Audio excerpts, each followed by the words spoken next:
Bueno, hola, buenas tardes. Estamos ahora en la segunda clase de la materia Fundamentos Cognitivos para la Educación Matemática, de la licenciatura en Educación Matemática. Y hoy vamos a hacer un recorrido breve por la noción de psicología cognitiva como una categoría natural y algunas ideas sobre su núcleo central.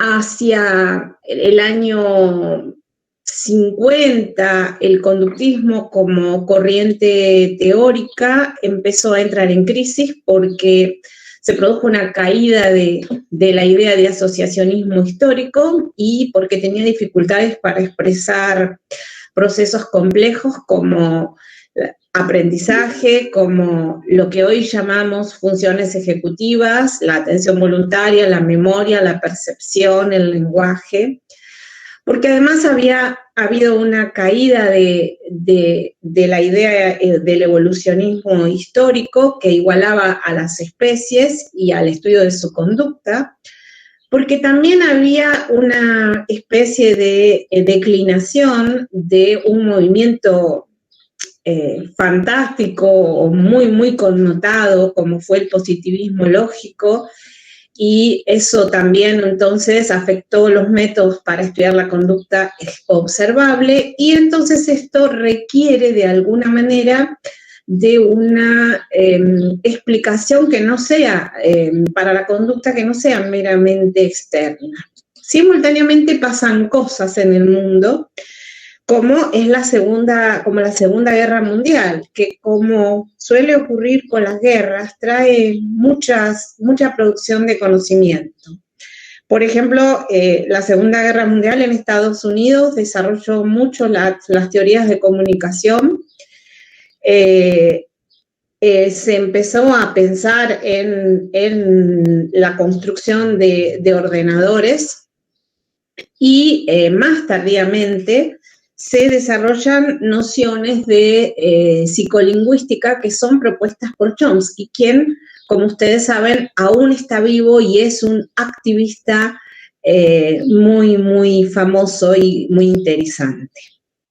Entonces, en el año 1956, la guerra termina en el año 45, ¿no? La Segunda Guerra, o sea que ya habían pasado 11 años de eso. Se celebra en el MIT, en el Instituto de Tecnología de Massachusetts, un simposio sobre teoría de la información, y ahí están figuras muy relevantes, como Miller, como Chomsky, como Brunner y como Gardner. Tal vez los más raros allí son Brunner, ¿no? Porque es conocido como un constructivista, inicialmente piagetiano y después vygotskiano. Esa fecha, el 11 de noviembre del año 56, se coloca un poco como simbólicamente como el origen de lo que se va a llamar la nueva psicología o la psicología cognitiva. Ahí tenemos, por ejemplo, las obras de estas personas, como Miller, que había publicado un artículo que se llama El mágico número de 7 más menos 2, que se refiere a los chunks de información que se pueden tener simultáneamente en la memoria de trabajo. Chomsky había publicado sus ideas en un trabajo que se llama Estructuras sintácticas, y Brunner, que trabajaba con Goodenough y Austin, que son muy conocidos en el paradigma del procesamiento de la información, había publicado un libro que se llama Study of Thinking, el estudio del pensamiento. Asistimos entonces a una sustitución de las metáforas, de un paradigma tan fuerte como fue el conductismo, donde el hombre aparece como una especie de respondedor a los estímulos del ambiente, a el hombre como un procesador de información, o lo que se suele llamar también un informívoro, alguien que vive de la información, un representador, y a el hombre como que tiene una mente una palabra nueva en este contexto, y que esa mente es un sistema de cómputo. Entonces aparecen términos importados del procesamiento de la información, como procesador, como canales de emisión y recepción, como decir, bueno, ¿cómo se codifica la información? ¿En qué código? ¿Cómo se decodifica, por otro lado? ¿La información se procesa de manera serial o se procesa en paralelo? Y obviamente, ¿cómo se almacena la información? Y ligada a cómo se codifica, cómo se representa la información. Entonces, acá tiene un papel muy importante el desarrollo de las ciencias del ordenador y lo que llamamos la metáfora computacional. Como ustedes saben, la ciencia es metafórica y esas metáforas son heurísticas, o sea, ayudan a pensar cosas y juegan un papel muy importante en lo que podríamos llamar el avance del conocimiento científico. Entonces, ¿cómo es esto de la metáfora del ordenador? Tiene, por un lado, una versión débil que va a asumir que la mente humana tiene una especie de analogía que es solo funcional con las computadoras, es una fuente de inspiración, y en este caso, por ejemplo, va a tener algo que no tienen las computadoras, que es conciencia. Y una versión fuerte, muy vigente en la actualidad, en el mundo que vivimos hoy día, que está basada en lo que se conoce como el test de Turing y que genera no a la psicología cognitiva, sino un movimiento mucho más amplio que se llama ciencia cognitiva, donde la inteligencia artificial va a tener un papel central y donde una pregunta va a ser, ¿podemos hacer una máquina que piense en el sentido, ¿en qué sentido? En el sentido de que imite al pensamiento humano. Y acá viene una cosa paradójica, ¿no? Que fue criticada por Brunner. Él dice así, el problema de construirse un doble, que sería hacer una computadora que se parezca a nosotros, y luego usarlo para estudiarnos a nosotros mismos, o sea, confundírselo con uno mismo. La nueva unidad de análisis entonces pasa de ser la conducta observable a otra cosa. Ahora se va a hablar de representaciones mentales, se va a hablar de atención selectiva, o sea, de la posibilidad de decidir qué atiendo y qué no atiendo. Se va a hablar de, obviamente, de memoria, de dónde se almacena la información. Se va a hablar de un debate muy complejo de cuál es está bien que la mente, por ejemplo, procese imágenes, pero en el fondo esas imágenes, ¿qué formato tienen cuando las procesa? ¿Son realmente imágenes o son reducibles a proposiciones y a la sintaxis de las proposiciones? ¿O hay realmente imágenes? Este va a ser un debate que se va a terminar y se va a dirimir no en el campo ni de la inteligencia artificial ni de las ciencias cognitivas en general, sino en el campo de las neurociencias, porque se va a probar que efectivamente tenemos zonas cerebrales afectadas al procesamiento de imágenes. Y también un problema es si tenemos representaciones, en qué lenguaje de programación, de computación se ejecutan.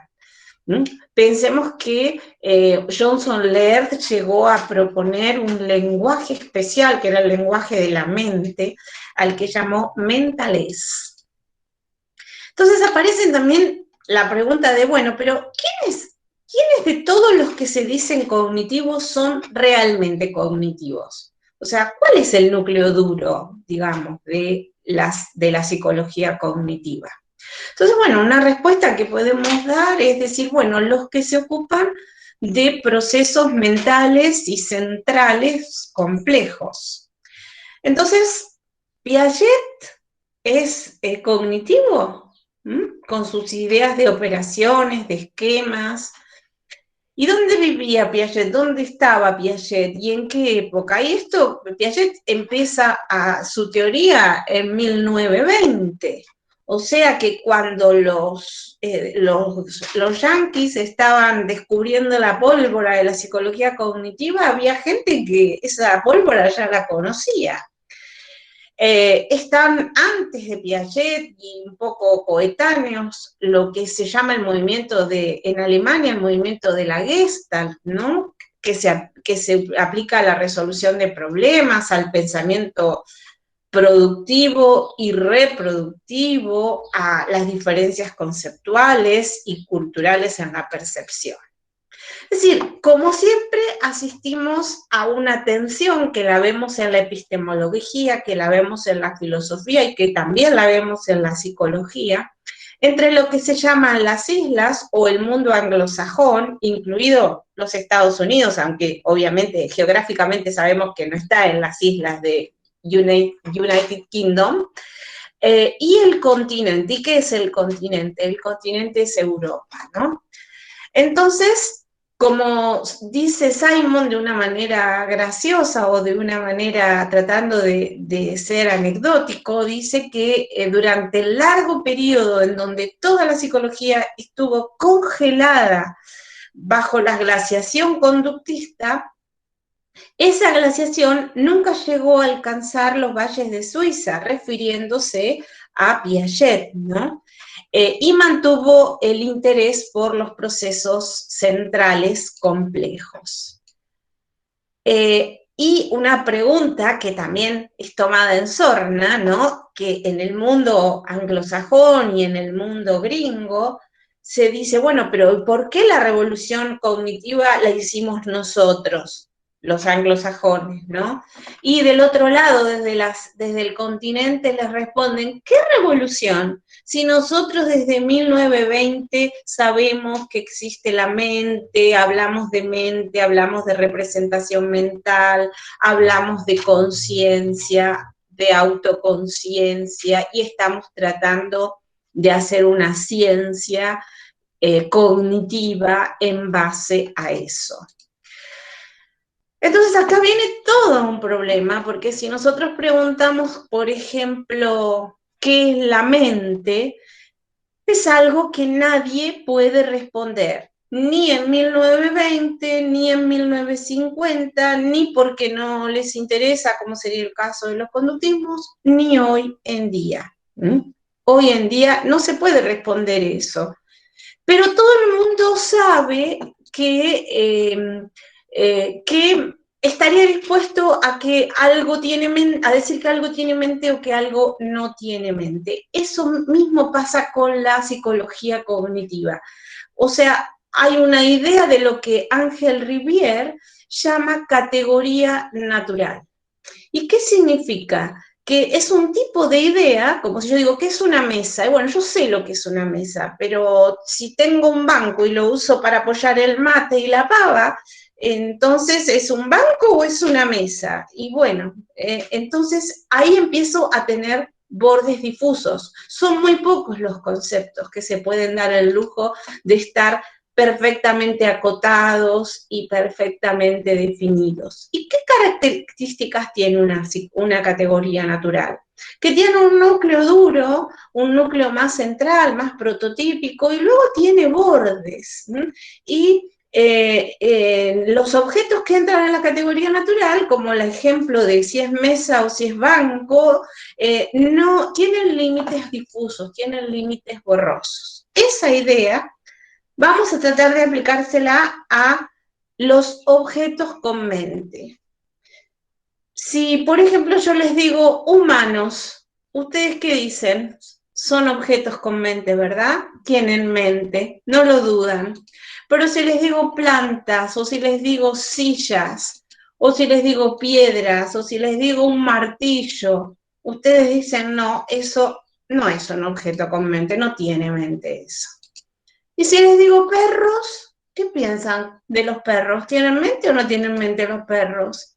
Si les digo las abejas, que son unos animales tan fundamentales para la vida del planeta y que tienen emociones sociales y que tienen memoria y que si las atacan, atacan en masa al agresor. ¿Qué? Y si les digo monos, que son tan parecidos a nosotros, o delfines, y si les digo la computadora que están usando ahora o el celu, ¿eso tiene mente o no tiene mente?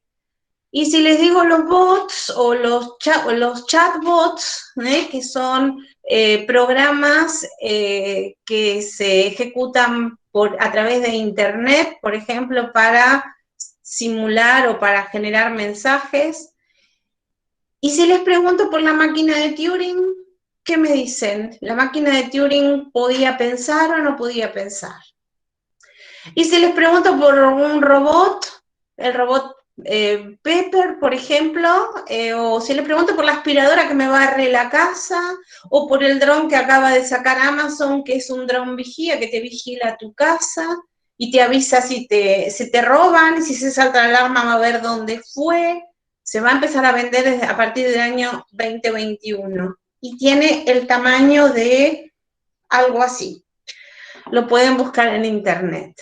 Entonces, volviendo a Turing, ustedes habrán, no sé si habrán visto en Netflix la película El Código Enigma, que cuenta qué hacía, qué hizo Turing. Turing se murió creo en el año 1952 o 53.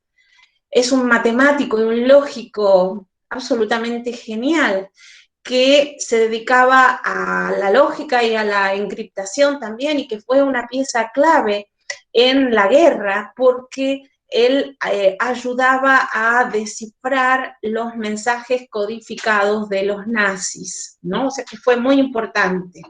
La película se llama Código Enigma. A Turing se le ocurrieron muchas cosas, pero dos cosas que tienen que ver con lo que nos ocupa. Turing es considerado también el padre de la inteligencia artificial. Por un lado, la máquina de Turing, esto fue algo formulado por Turing en el año 1936, y algo que él denominó el test de Turing.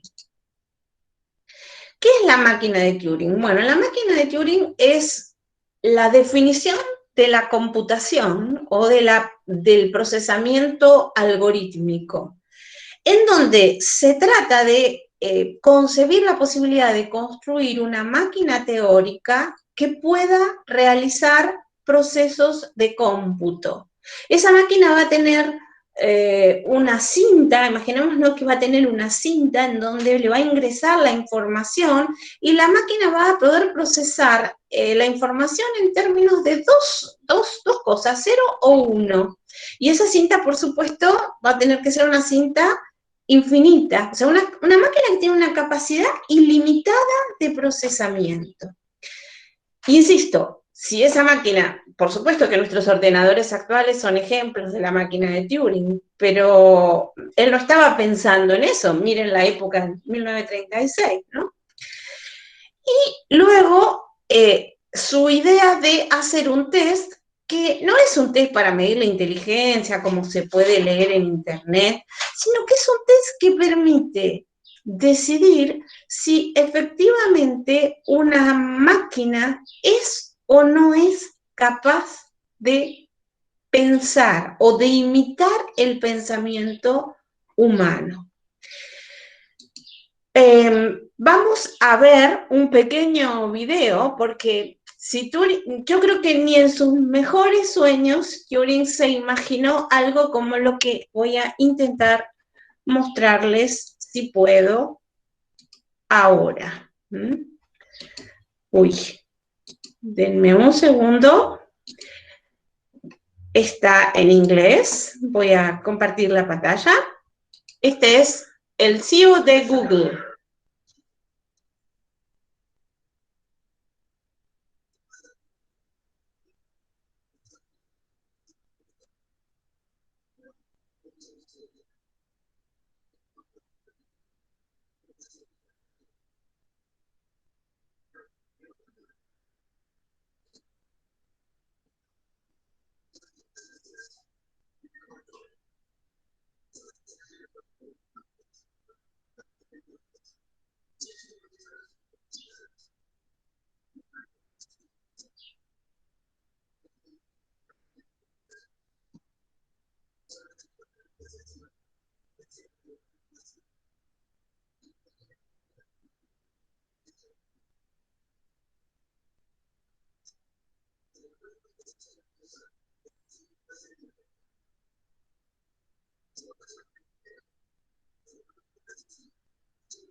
Bueno, volvamos a lo que estaba tratando de decirles, que esto es, si uno piensa en dos habitaciones, en donde en una hay una máquina y en otra está la persona que está recibiendo las llamadas telefónicas, y hay una tercera persona que quiere decidir si el que llamó, en el caso de si A o B en una u en otra habitación, es o no, es una persona o una máquina. Díganme si ustedes notarían estarían complicados para decidir si Google llamando a la peluquería o Google llamando al restaurante, aun cuando la empleada responde con cosas que se adapta incluso a las respuestas raras que da la persona del restaurante. ¿Qué dirían? El test de Turing, entonces, la respuesta al test de Turing, ¿pueden pensar las máquinas? Bueno, la respuesta es obvia. Para Turing y en la actualidad, la respuesta es sí. El tema es si realmente están pensando.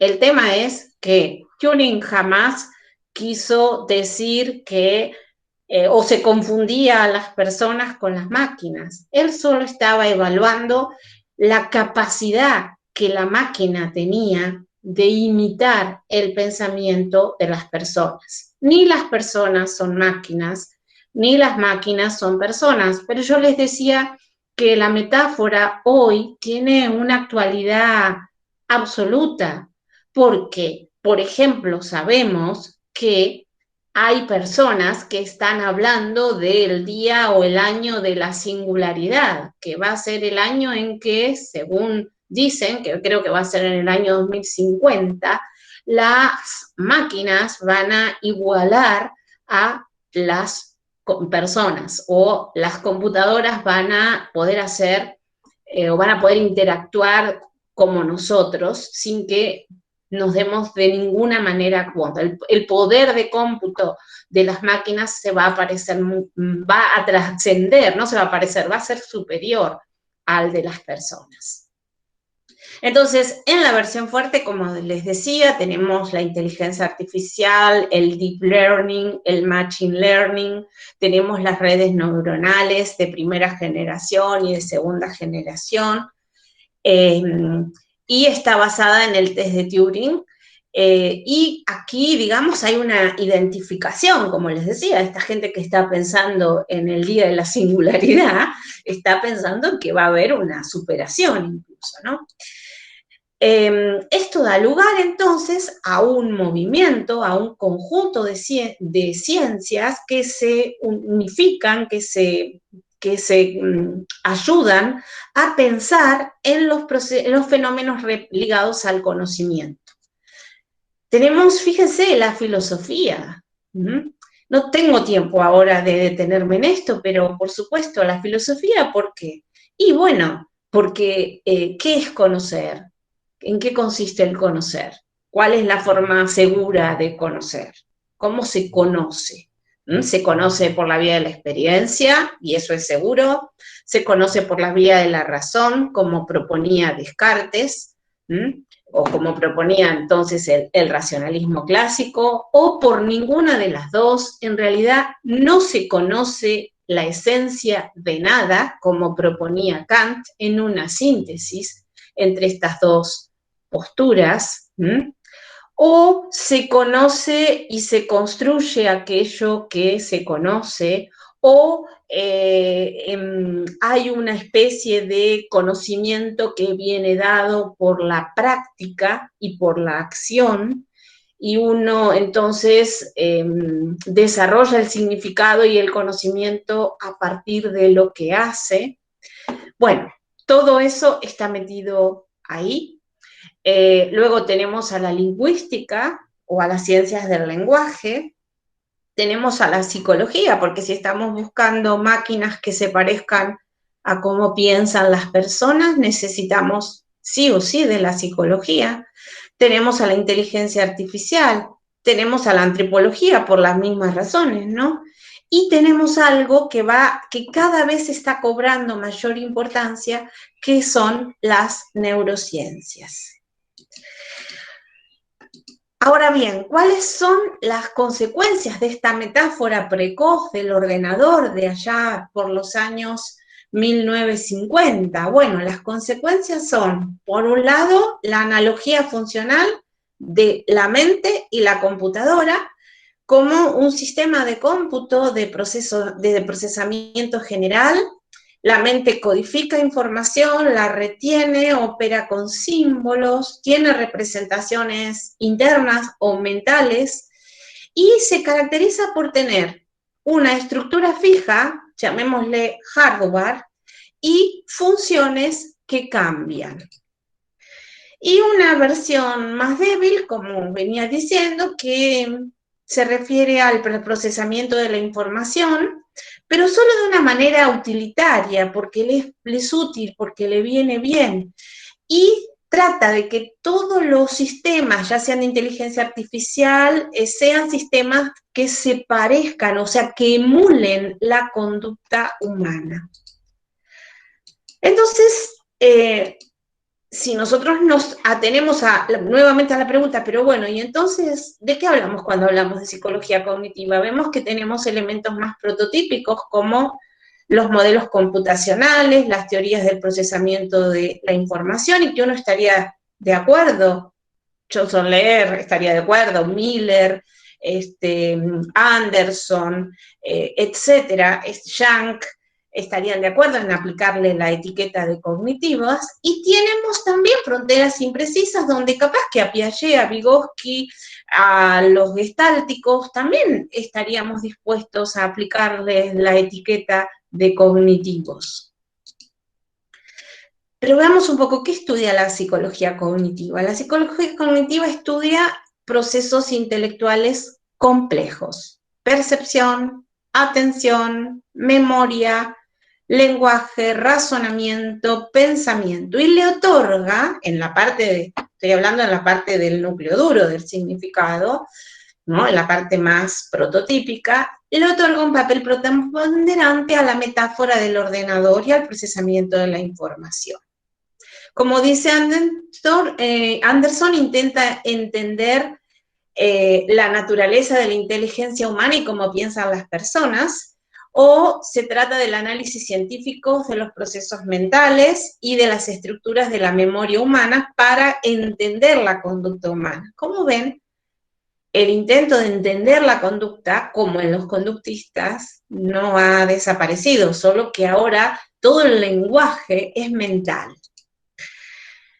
Si nos fijamos en Rivière, que es el autor de esta idea de psicología natural, la psicología cognitiva refiere la explicación de la conducta a entidades como estados, procesos y disposiciones de naturaleza mental, para las cuales reclama un nivel de discurso propio. Pero este discurso propio, según Rivière, y para que acá entre todo, entre lo más prototípico y lo que está más alejado, no consiste en establecer relaciones entre estímulos y conductas externas, como se trataba en el análisis experimental de la conducta.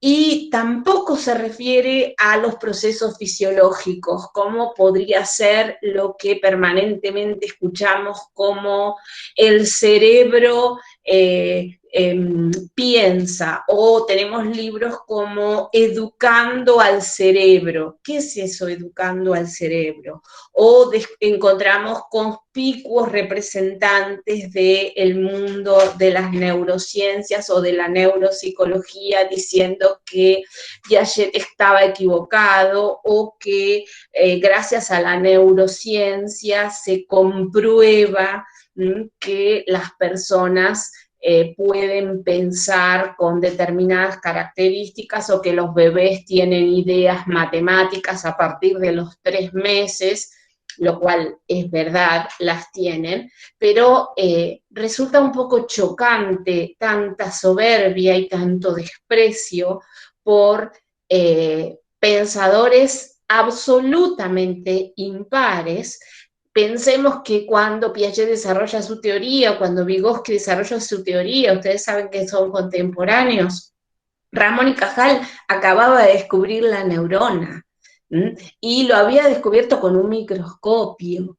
No había computadoras, no había microscopios electrónicos, no había resonancia magnética funcional, no había, la resonancia magnética funcional es algo que viene recién a partir de 1980. No existía incluso la neurología como una disciplina ni siquiera muy asentada dentro de la medicina. Entonces, bueno, creo que es lo mismo que si dijéramos que Newton estaba equivocado. Sí, sí, señores y señoras, Newton estaba equivocado, pero ¿quién puede negar el valor y la relevancia de su trabajo? Bueno, algo así pasa aquí. De última es una cuestión de contexto, de validez. ¿Cuáles son entonces las señas de identidad de la psicología cognitiva? Y aquí estoy siguiendo a Gardner, el de las inteligencias múltiples, ¿no? Bueno, que la psicología tiene unas raíces, o sea, se preocupa mucho por los problemas filosóficos clásicos. Para citar un ejemplo, las discusiones de Johnson Laird siguiendo a Wittgenstein de ¿por qué lo verde es verde? ¿Cómo sabemos que lo verde es verde? tiende a mantener relaciones interdisciplinares. Las representaciones mentales son la unidad de análisis. Fíjense esto, que hoy no lo suscribiríamos. No se interesa por el afecto, ni por el contexto, ni por la cultura, ni por el papel de la historia en el conocimiento humano. Y esto lo entendemos a la luz de la metáfora del ordenador, ¿no? Y le da mucha importancia a la metáfora del ordenador. ¿Y qué pregunta se hace? Bueno, ¿cómo se pueden explicar los actos internos y externos del sujeto a partir de las representaciones mentales? ¿Cómo se construyen las representaciones mentales? ¿Qué tipo de procesos y estructuras mentales intervienen en la elaboración y en la organización de esas representaciones y en cómo esas representaciones generan conductas? Si lo queremos ver un poquito en bloque, podemos decir que frente a la necesidad de sacar del medio a una psicología que era puramente introspectiva, tenemos una reacción en las islas que está basada en las ideas del empirismo y que se hace muy fuerte con el conductismo, en donde la relación entre el ambiente o el objeto de conocimiento y el sujeto, por más que acá esto sea un exceso, es de este tipo. Predomina el ambiente y el sujeto está más reducido. Luego aparecen en Europa ideas racionalistas y criticistas en donde el sujeto tiene un papel mucho mayor que el del objeto. Esto lo vemos en la escuela de la Gestalt, pero también lo vemos en el procesamiento de la información. La información no tiene en cuenta al ambiente, las computadoras se alimentan con información. Y aquí lo que tenemos es una sustitución del mecanismo del estímulo-respuesta, mecanismo de la representación y el cómputo de representaciones. Y no deja de ser un nuevo asociacionismo, ¿no? Y, ¡ay! ¿Qué me pasó? Perdón, no sé qué me pasó, pero esto todo junto lo juntamos porque se parece, no hay un parecido, o sea, si bien hay un quiebre, pero hay una cierta relación. Y luego tenemos a gente como Piaget y Vygotsky, en donde la relación que plantean entre el sujeto y el objeto es muy diferente, no es dual, no predomina ni uno ni el otro. Y bueno, y ya vemos que generan paradigmas distintos, ¿no? Y a todos ellos podríamos estar dispuestos a considerarlos cognitivos por el hecho de que con un lenguaje particular y específico para cada posición, hablan tanto de mente como de representación. También es interesante pensar en, bueno, ¿a qué aluden las funciones mentales? ¿Qué verbos involucran las funciones mentales? Podría decir que en una primera versión de las cosas, uno piensa que la mente tiene que poder sentir, tiene que poder percibir, tiene que poder recordar. Hasta ahí, ¿no? Sentir, los remito al tema de los animales, ¿no? Los perros tienen mente, sienten, sí, perciben, sí, recuerdan, sí. Genial. Desean, piensan, no sé. Intuyen, no sé. Luego tenemos otros verbos, ¿no? Hablar. Acá ya sabemos que los animales no hablan. Leer, escribir.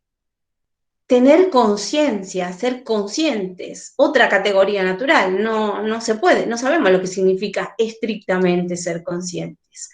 Pero, ¿y autoconscientes? ¿Cómo sabemos a la mañana cuando nos levantamos que nosotros somos nosotros y no otro? Y una cosa muy, muy heavy y tal vez la característica más humana de la mente o de aquello que estamos dispuestos a considerar como mente o como mental, la capacidad de atribuirle mente a otros, algo fundamental que los niños empiezan a hacer a partir de los 2 o 3 años, cuando, por ejemplo, nos damos cuenta que si jugamos a la escondida, no entienden que no hay que decir dónde estamos escondidos, o que el que está contando no sabe dónde estamos escondidos, pero nosotros sabemos dónde estamos nosotros y dónde están los demás, o lo que también se llaman teorías del engaño. Fíjense que los niños que tienen mente literal, ¿sí? Todo lo que llamamos espectro autista, por ejemplo, tienen problemas con este asunto de la teoría de la mente, ¿sí? Que es la capacidad de atribuir mente y representación a otros.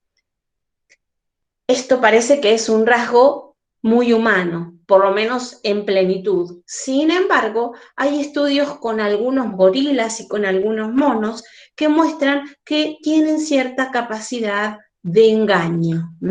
Esto de decir, que yo pueda decir una cosa y estar sopesando lo que el otro está pensando y decirle lo que yo pienso que él piensa y lo que me conviene que él piense, y entonces todo este tipo de sofisticación de nuestro pensamiento tiene que ver con lo que llamamos teoría de la mente. ¿Y qué quiere decir con Rivière con que la psicología cognitiva se caracteriza por tener un discurso propio y por basar las explicaciones de la conducta en constructos de naturaleza mental?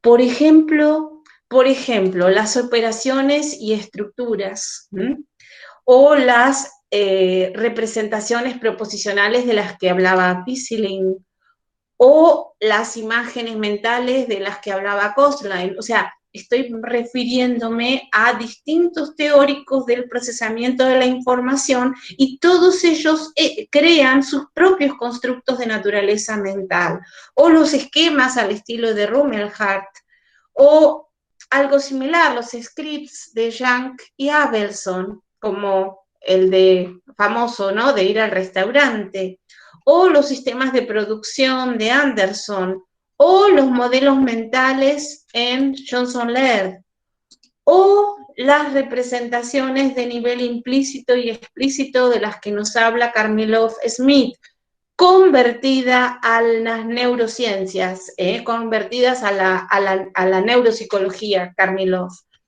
hoy. O las representaciones enactivas, icónicas y simbólicas de las que va a hablar la teoría de Brunner, o Ausubel hablándonos de subsumidores, o Vygotsky hablándonos de instrumentos y signos. ¿Qué significa que tiene un discurso propio? Que la explicación de la conducta se hace en base a constructos mentalistas, que tienen una autonomía funcional, no necesitan hablar del cerebro. ¿Cómo piensa el cerebro? No es necesario el nivel biológico. Fuera de las relaciones de probabilidad-conducta medio, como hacían los conductistas, fuera del nivel neurofisiológico, fuera del nivel sociocultural, fuera de la asociación, un nivel de discurso propio.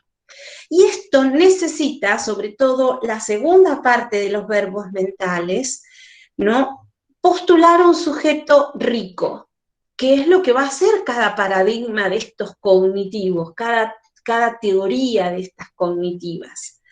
El sujeto tiene que poder poner algo, ¿sí?, a las energías físicas del medio, algo que no está, algo que es propio del sujeto. Aquí también tenemos dos grandes tipos de proceso, ¿no?, en donde siempre el sujeto pone algo, aunque pensemos que no. Los procesos que son de abajo para arriba, por ejemplo, podríamos pensar los procesos perceptivos. Nosotros decimos, bueno, la percepción es un proceso de abajo para arriba, pero la toma de decisiones o el control, la atención selectiva, es un proceso de arriba a abajo. Pero, sin embargo, tanto la percepción es subjetiva, la percepción es subjetiva, y la atención también es subjetiva. El sujeto, entonces, tiene que tener alguna forma de organización, que cada teoría le postulará diferente, cada vez más compleja, cada vez más rica. Chomsky dirá que son, o Fodor dirán que son formas de organización innata, como decía Descartes, ¿no? Que las ideas claras y distintas, cómo las percibimos, bueno, las tenemos innatamente. ¿Y quién nos las puso ahí? Dios. Algunos dirán que se trata de representaciones que son funcionales, que funcionan, ¿sí? Que son instrumentales. Ausubel, Johnson, Laird, Vergniaud. O serán formas como las que va a proponer Piaget, centradas en la lógica. Y acá viene algo que arrastra todo y que es una consecuencia de la metáfora del ordenador, que es el llamado metapostulado logicista. O sea, la mayor parte de las corrientes van a proponer un sujeto que piensa lógicamente, pero esto tiene serios problemas, serios problemas. Porque un sujeto que piensa lógicamente, que tiene las reglas de la lógica cargadas en la cabeza, ¿de cuál lógica?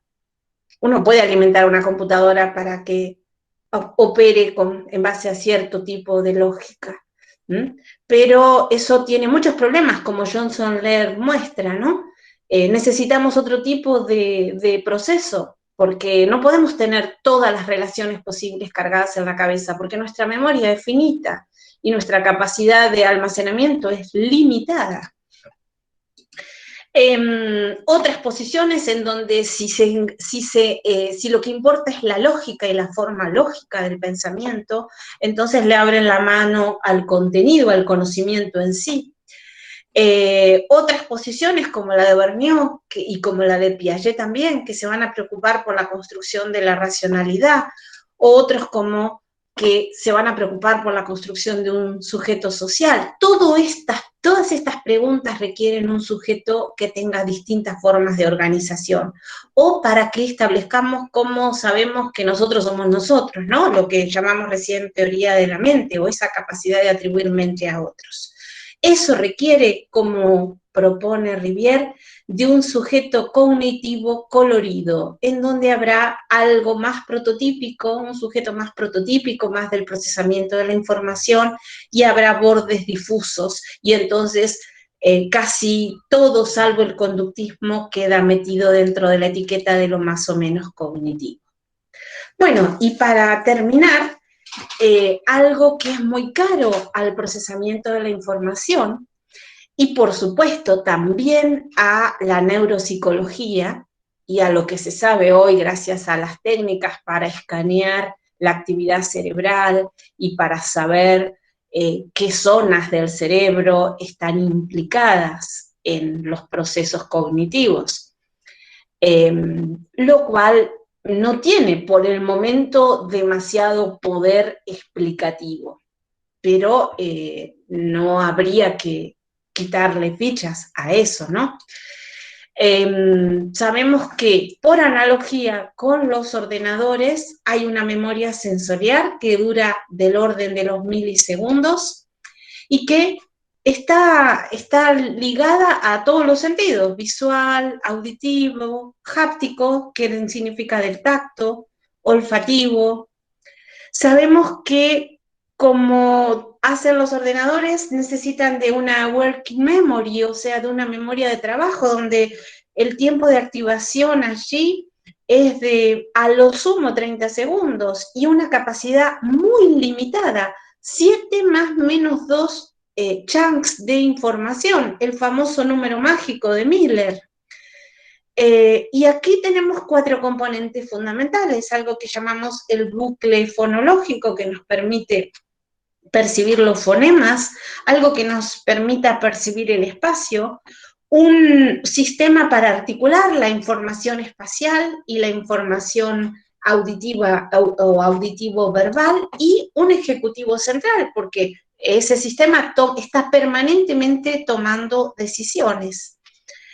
Y finalmente, una memoria de plazo largo, de capacidad no ilimitada, pero de mucha mayor capacidad, de mucha mayor duración. Pero no por eso una memoria copia, no es una memoria copia. Todos los procesos de memoria, como ustedes leen en el libro de Izquierdo, son procesos de reformulación. Cuando ustedes activan una memoria, la están modificando. Dos personas miran el mismo escenario, no recuerdan las mismas cosas.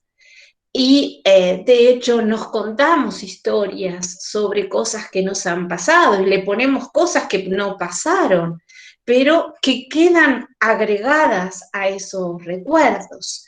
Esa memoria puede ser implícita y en general hay acuerdo en que esa memoria implícita tiene que ver con los procedimientos que son fundamentales en la vida diaria.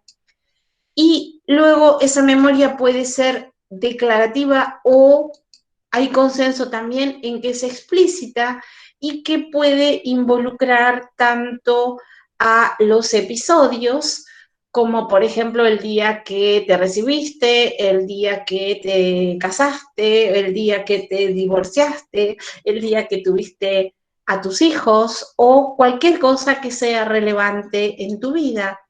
Y una memoria semántica que, por ejemplo, te permite decir que los hermanos estrictos es porque son hijos del mismo padre y la misma madre, por ejemplo, ¿no? Ser hermano de significa haber sido, tener el mismo padre y la misma madre. Por más que eso es semántico y es una categoría natural, ¿no? Porque uno podría decir, pero es mi hermano de la vida, etcétera, etcétera. Todas esas cosas sofisticadas que sabemos hacer los objetos con mente humanos.